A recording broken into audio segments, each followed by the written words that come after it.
नमस्कार दोस्तों, I hope सब बढ़िया होंगे। दोस्तों, एक बेहतर रिक्रूटमेंट के साथ फिर से हाज़िर हूँ। दोस्तों, ये वाली वैकेंसी जो निकल रही है, national high speed rail corporation की तरफ से निकल रही है, ठीक है? बेसिकली ये जो कंपनी है, वो गवर्नमेंट ऑफ इंडिया के डिफरेंट डिफरेंट प्रोजेक्ट पे काम करती है, चाहे वो रेलवे हो गई, चाहे वो मेट्रो हो गई, चाहे वो आरआरटीएस हो गई।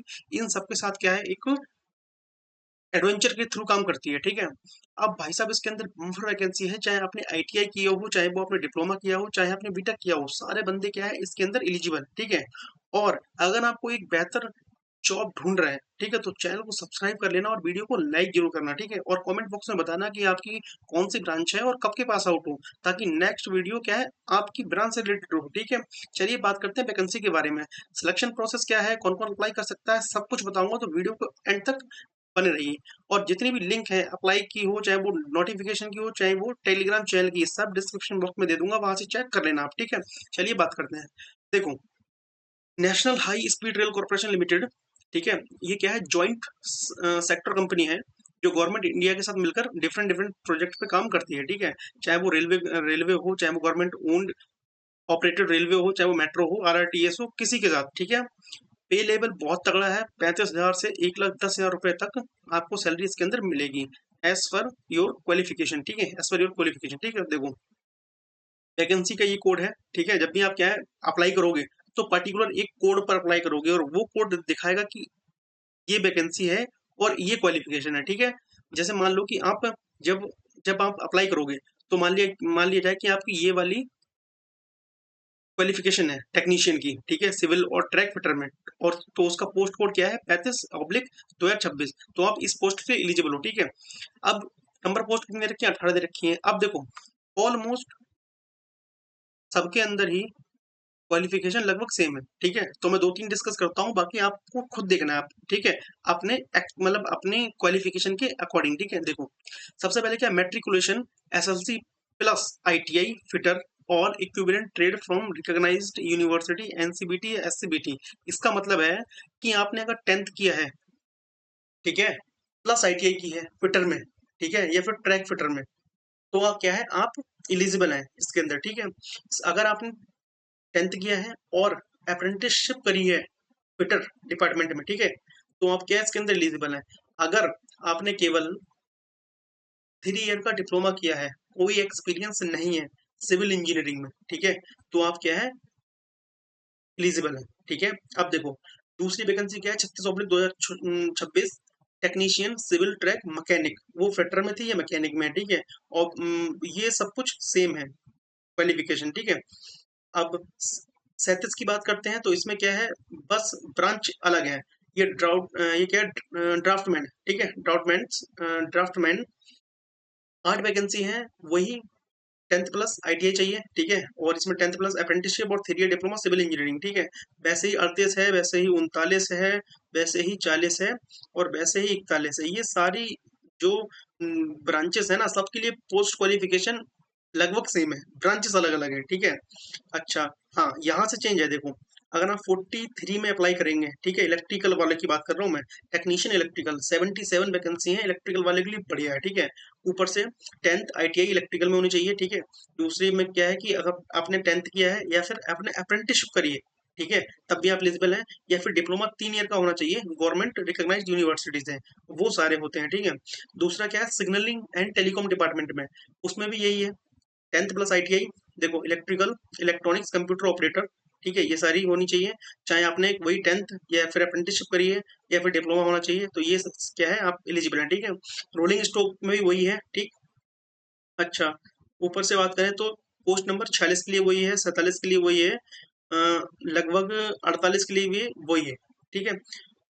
10th आईटीआई, 10th एक्सपीरियंस या फिर डिप्लोमा होना चाहिए, कोई एक्सपीरियंस नहीं होना चाहिए, सबके लिए लगभग वही है, सेम, ठीक है? तो आप अपने अकॉर्डिंग अपनी ट्रेड देख लेना, किस पोस्ट पे अप्लाई कर रहे हो, वो कमेंट बॉक्स में बता देना, मैं खुद ही देख लूंगा कि अगर कोई दिक्कत होगी तो आपको, ठीक है? अब देखो, बात कर लेते हैं कि मैक्सिमम एज कितनी है, तो भाई साहब 35 ईयर, ये बढ़िया चीज दे रखी है। और मेडिकल स्टैंडर्ड की अगर मैं बात करूँ, तो मेडिकल स्टैंडर्ड है B1, B1 मेडिकल स्टैंडर्ड है, ठीक है? प्लेस ऑफ पोस्टिंग कहाँ की है, एनीवेयर इन NHRCL,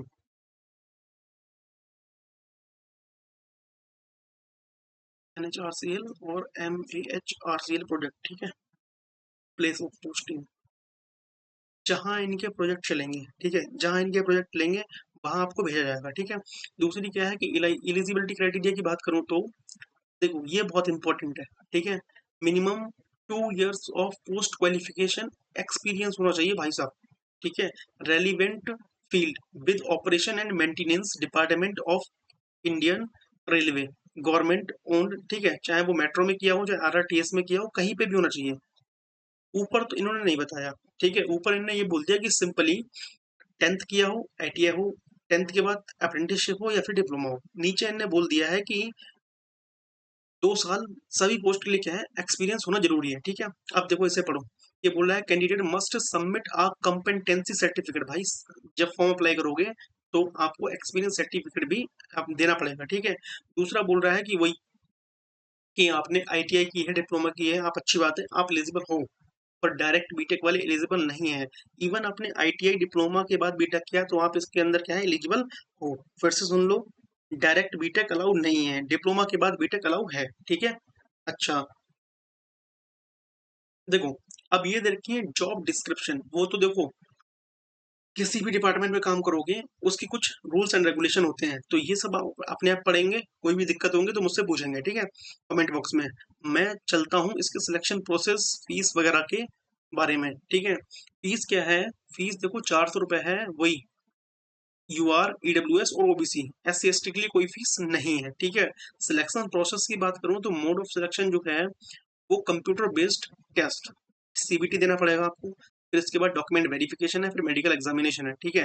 भाई साहब मुझसे बेहतर तो कुछ बता ही नहीं सकता, ये क्यों, क्योंकि मैं खुद असिस्टेंट लोको पायलट हूँ इंडियन रेलवे के अंदर, ठीक है।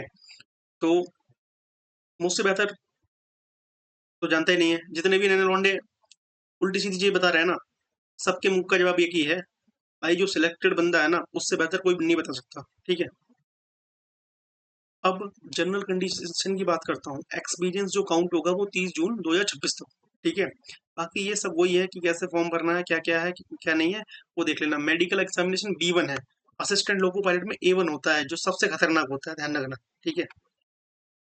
बॉन्ड की बात करूं तो 3 लाख रुपए बॉन्ड है, मिनिमम 4 साल का है, ठीक है।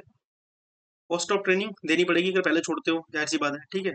और देखो, आप बात करते हैं कि इसका सिलेबस क्या क्या है, सिलेबस क्या है, तो सिलेबस देखो सिंपल है, इतना ब्रॉड सिलेबस नहीं है।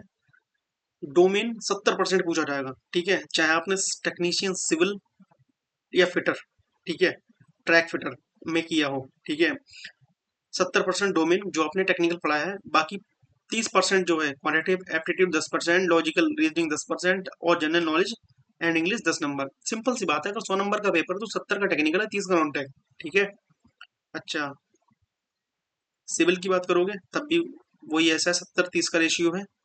इलेक्ट्रिकल में 70-30 का, तो सब में 70-30 का ही है, इतना कोई दिक्कत वाली बात है नहीं। कोई भी डाउट हो किसी भी प्रकार का तो कमेंट बॉक्स में मेंशन करना, ठीक है, बाकी सब हैंडल कर लेंगे अपन। तो मिलते हैं नेक्स्ट वीडियो में दोस्तों। और हाँ, तैयारी कैसे करनी है, अगर आपको डिटेल्ड वीडियो वीडियो चाहिए कि किस टाइप का सिलेबस पढ़े, हम कौन से टीचर को प्रीफर करें, तो मैं वो सब बता दूंगा, कमेंट बॉक्स में कमेंट कर देना, जो भी चाहिए है होगी हेल्प, ठीक है। टेलीग्राम को ज्वाइन कर लेना, वहाँ पे सारे लेटेस्ट क्वेश्चन एंड PYQs में डालता रहता हूँ, ठीक है, चाहे वो इंटरव्यू हो चाहे पेपर हो, सब में हेल्पफुल होंगे आपके लिए, ठीक है। तो वीडियो को लाइक करके जरूर जाना दोस्तों, ठीक है, मिलते हैं नेक्स्ट वीडियो के अंदर।